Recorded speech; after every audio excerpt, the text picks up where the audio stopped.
گے۔ اگر ان حالات میں صبر و تقوی کی روش پر قائم رہو تو یہ بڑے حوصلے کا کام ہے۔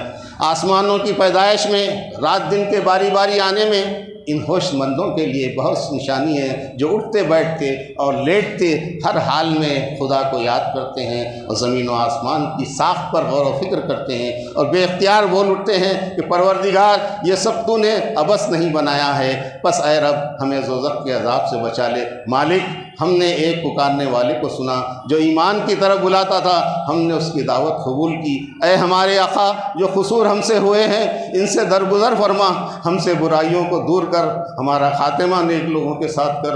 جواب میں اللہ نے کہا، میں تم میں سے کسی کے عمل کو ضائع کرنے والا نہیں ہوں، خواہ مرد ہو یا عورت۔ اے نبی، دنیا کے ملکوں میں خدا کے نافرمانوں کی چلت پھرت تمہیں کسی دھوکے میں نہ ڈالے، یہ محض چند روزہ زندگی کا تھوڑا سا لطف ہے، پھر یہ سب جہنم میں جائیں گے۔ سورہ نساء۔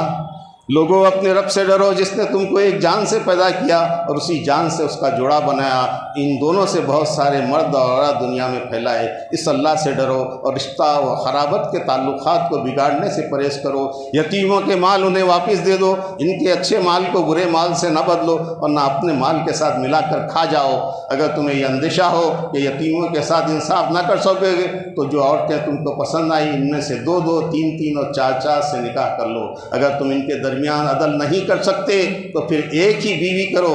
عورتوں کے مہر خوش دلی سے ادا کرو، اپنے مال کو نادان لوگوں کے حوالے نہ کرو۔ یتیموں کی آزمائش کرتے رہو، جب وہ نکاح کی عمر کو پہنچ جائیں تو گواہوں کی موجودگی میں ان کے مال ان کے حوالے کر دو۔ لوگوں کو اس بات کا خیال کر کے ڈرنا چاہیے کہ اگر وہ خود اپنے پیچھے بے بس اولاد چھوڑتے تو مرتے وقت کیسے اندیشے لاحق ہوتے۔ جو لوگ یتیموں کا مال کھاتے ہیں در حقیقت وہ اپنے پیٹ آگ سے بھر رہے ہیں اور ضرور جہنم میں جائیں گے۔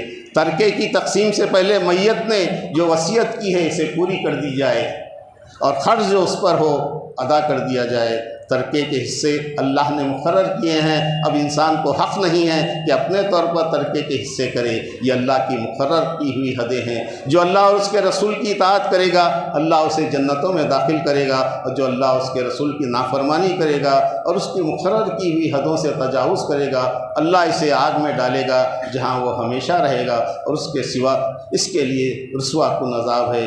اللہ پر توبہ کی قبولیت حق ان لوگوں کے لیے ہے جو نادانی کی وجہ سے کوئی برا فعل کر گزرتے ہیں، اس کے بعد جلدی ہی توبہ کر لیتے ہیں، مگر توبہ ان لوگوں کے لیے نہیں ہے جو برے کام کیے چلے جاتے ہیں یہاں تک کہ ان میں سے کسی کا موت کا وقت آ جاتا ہے، اس وقت وہ کہتا ہے کہ اب میں نے توبہ کی۔ ایسے لوگوں کے لیے